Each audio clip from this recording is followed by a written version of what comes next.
Baik, selamat pagi. Assalamualaikum warahmatullahi wabarakatuh. Kita lanjutkan ke pertemuan keempat. Kalau tadi pertemuan ketiga adalah mengidentifikasi existing network. Pertemuan keempat ini kita mempelajari tentang identifikasi traffic network atau traffic jaringan komputer. Karena traffic jaringan komputer ini merupakan sesuatu yang berjalan secara dinamis dan memang harus ada dalam sebuah jaringan komputer. Jika sebuah jaringan komputer tidak ada traffic yang berjalan di dalamnya, berarti ya tidak usah memasang jaringan komputer, berarti kan tidak butuh koneksi jaringan. Nah, ada beberapa teknik yang bisa kita gunakan untuk mengidentifikasi traffic jaringan dari sebuah existing network.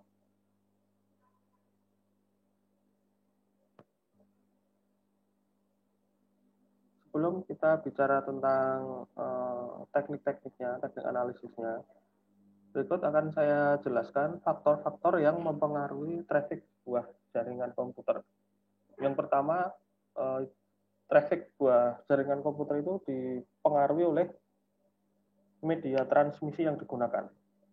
Kemudian faktor yang kedua adalah dipengaruhi oleh lokasi traffic dari sumber atau lokasi dari sumber dari destination ke sumber dan sebaliknya. Jadi di sini maksudnya adalah semakin jauh lompatan sebuah traffic itu akan mempengaruhi kecepatan sampai atau tidaknya sebuah network ID yang dituju oleh user. Misalnya Anda mengakses jaringan lokal di kampus UNS, aksesnya melalui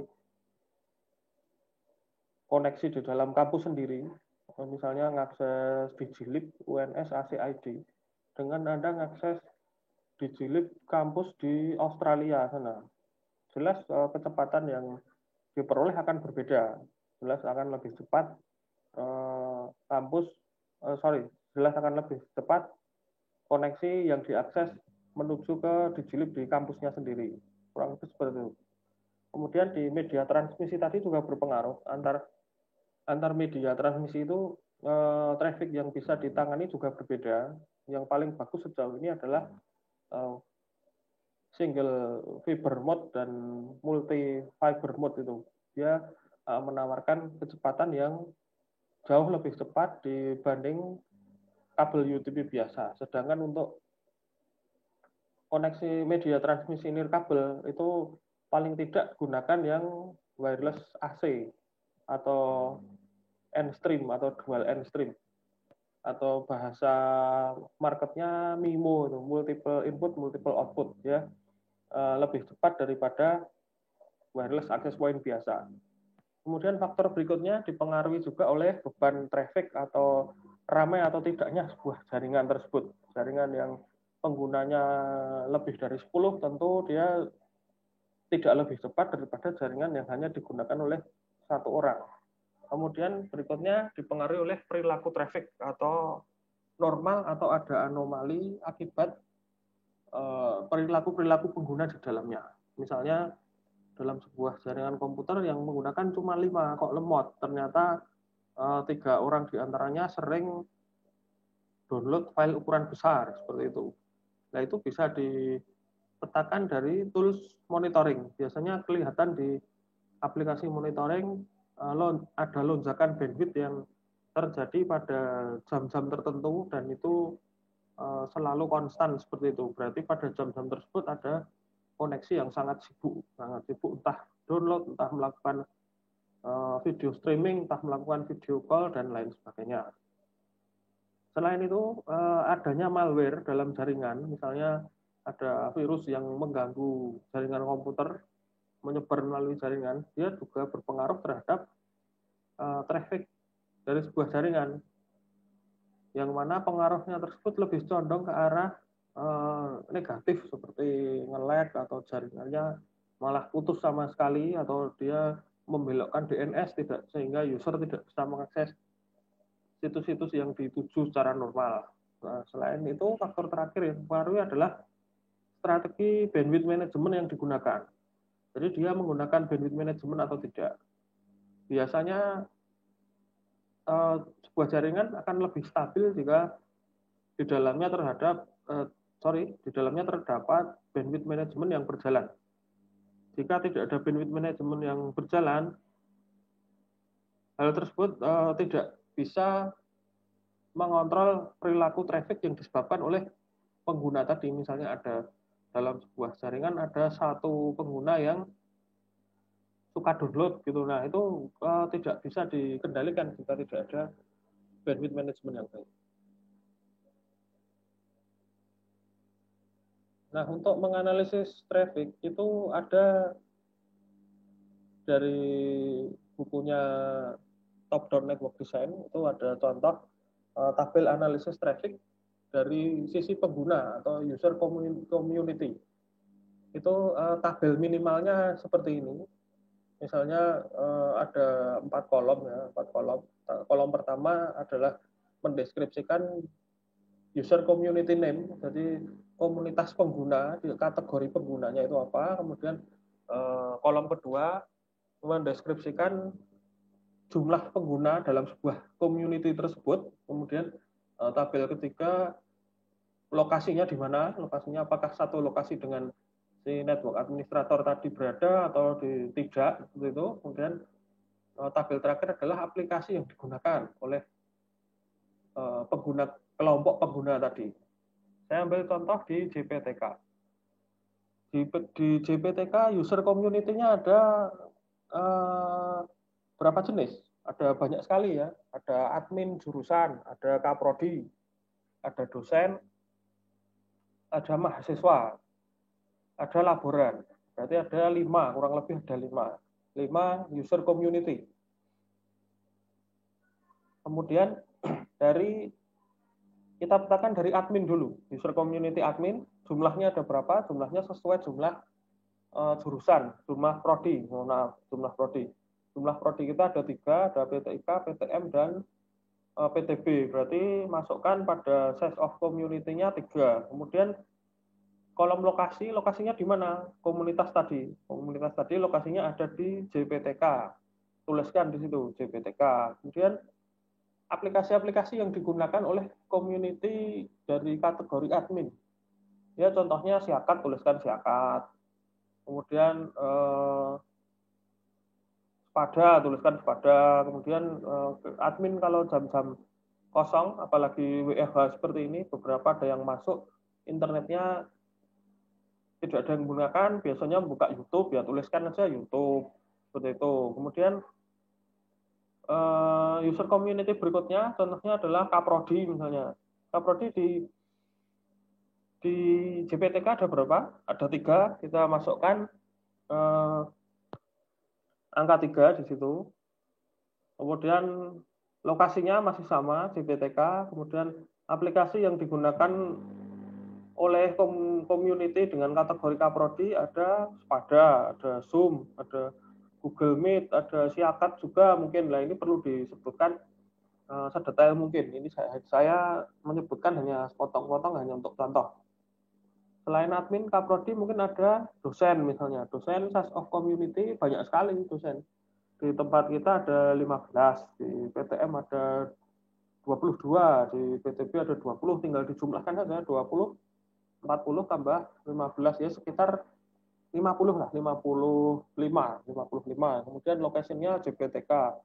Nah, itu kalau usernya banyak sekali, application use by community-nya akan bervariasi. Mungkin ada YouTube lagi, mungkin ada web WhatsApp, ada Facebook, Instagram, ada Siakat, Spada, ada Udemy, ada ya banyak sekali. Ini bisa tergantung kecermatan Anda untuk melakukan analisis.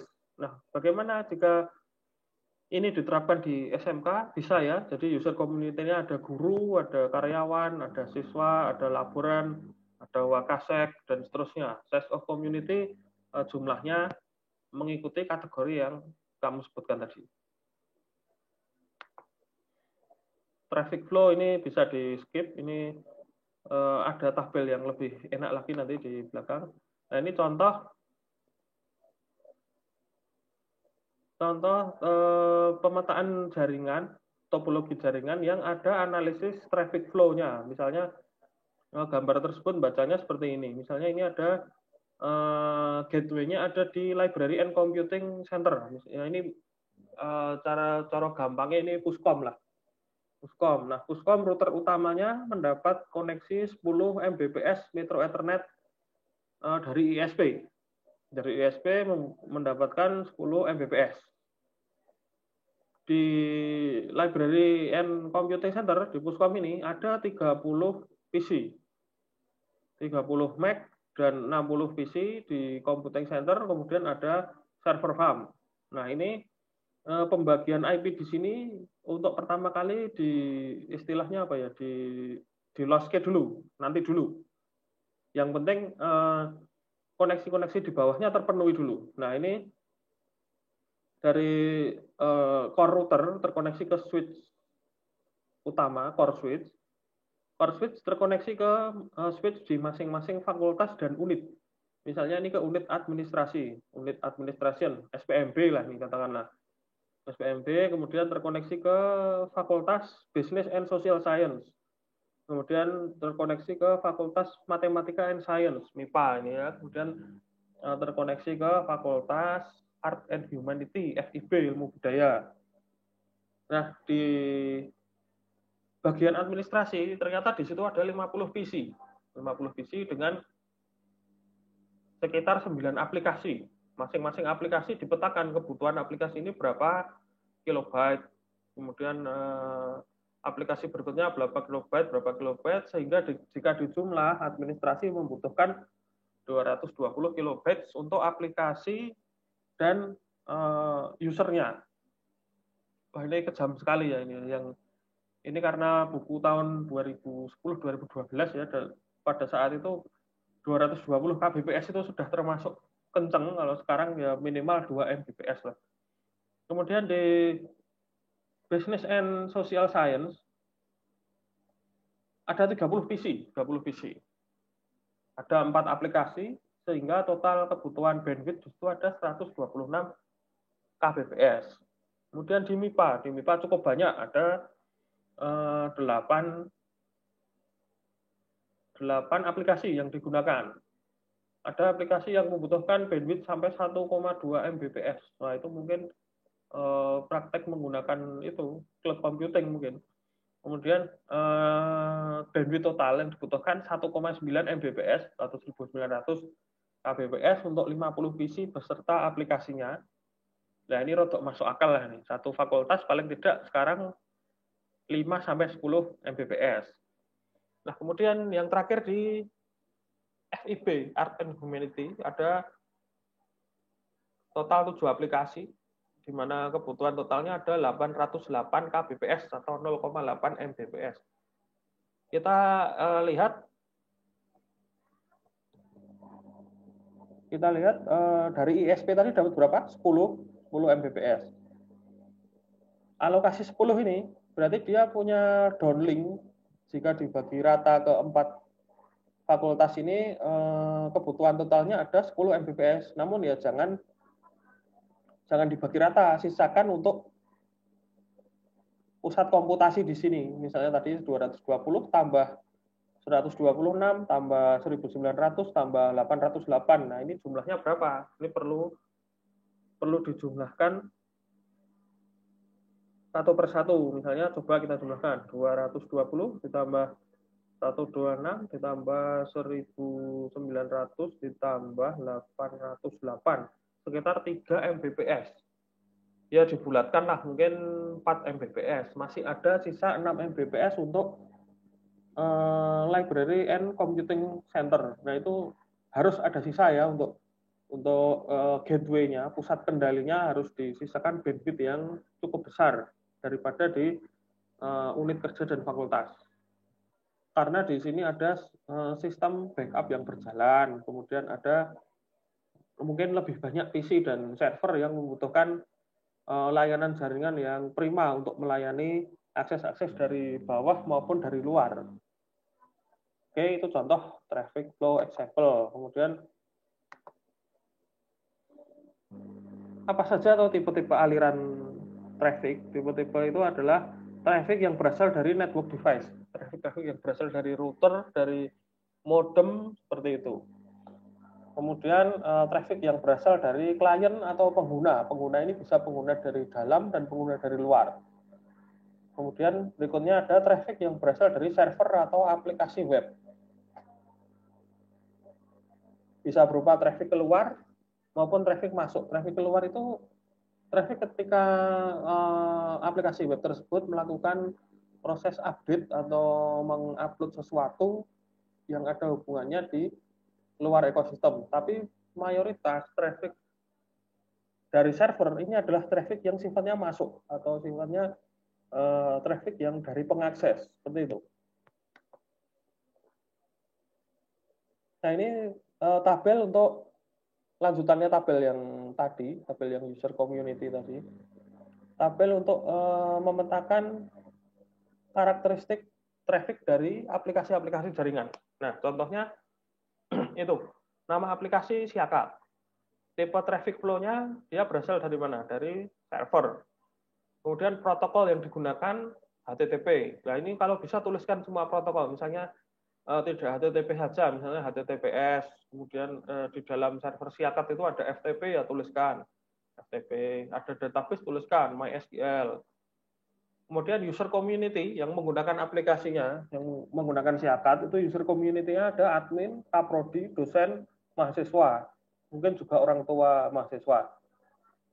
Kemudian data stores-nya, data dari, maksudnya adalah data dari Siakat itu disimpan di mana? Kalau dari sisi admin disimpan di server, misalnya seperti itu. Kemudian kalau dari kaprodi disimpan di PC.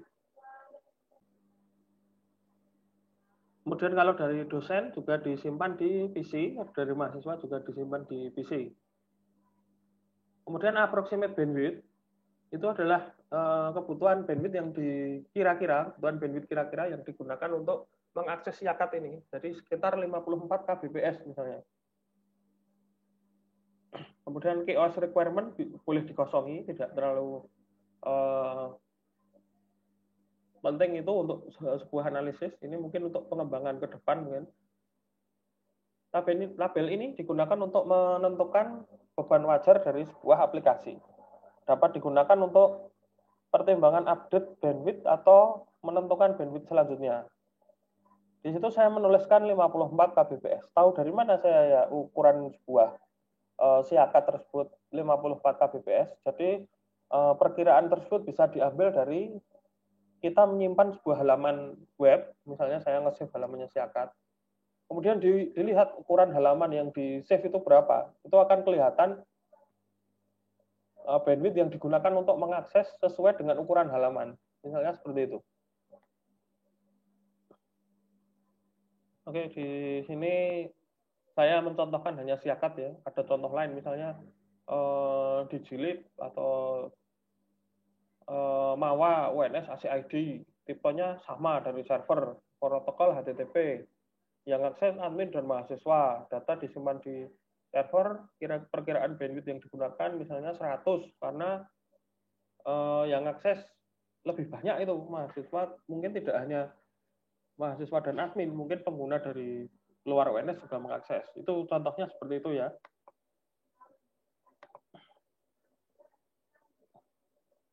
Ini contoh-contoh contoh ukuran kebutuhan bandwidth untuk beberapa jenis aplikasi yang umum digunakan dalam sebuah jaringan komputer. Misalnya terminal screen itu putih itu halaman login yang menggunakan terminal putih atau CMD atau pokoknya yang layarnya hitam itulah untuk mengakses sebuah server. Yaitu biasanya hanya membutuhkan sekitar 4 kilobyte. Kemudian simple email masih email lama, ini belum model Gmail yang sekarang. Mungkin kalau Gmail yang sekarang karena dia webmail mungkin ya sama seperti halaman web 50 kilobytes. Kalau email zaman dulu itu membutuhkan sekitar 10 kilobytes. Kemudian halaman web simple seperti Siakat tadi itu membutuhkan sekitar 50 kilobytes. Kemudian gambar kualitas tinggi high resolution itu sekitar 5 mega kalau Kalau sebuah ini website ya mungkin lebih kecil dari ini. Kemudian database backup sekitar 1 mega. Iya betul itu 1,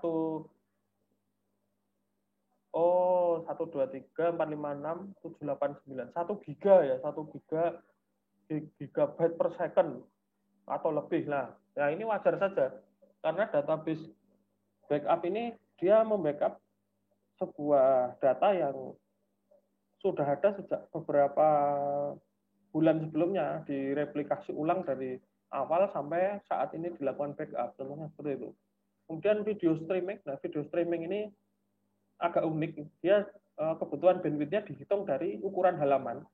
Ukuran halamannya YouTube misalnya ketika di-save, dan tergantung dari resolusi video yang di-load, yang ditampilkan. Semakin tajam resolusinya, dia membutuhkan ukuran yang semakin besar.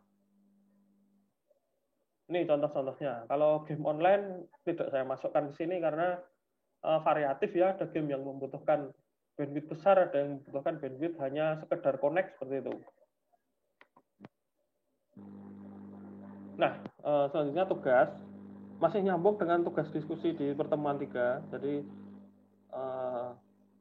sekalian dilakukan analisis terhadap traffic jaringan di SMK tempat saudara melaksanakan PPL. Analisis tersebut berdasarkan community user tadi, pengguna yang mengakses jaringan, itu saya jabarkan di slide 3 tadi. Kemudian bandwidth yang digunakan pada aplikasi-aplikasi jaringan yang diakses oleh community user. Itu saya sudah ada contohnya ya tadi di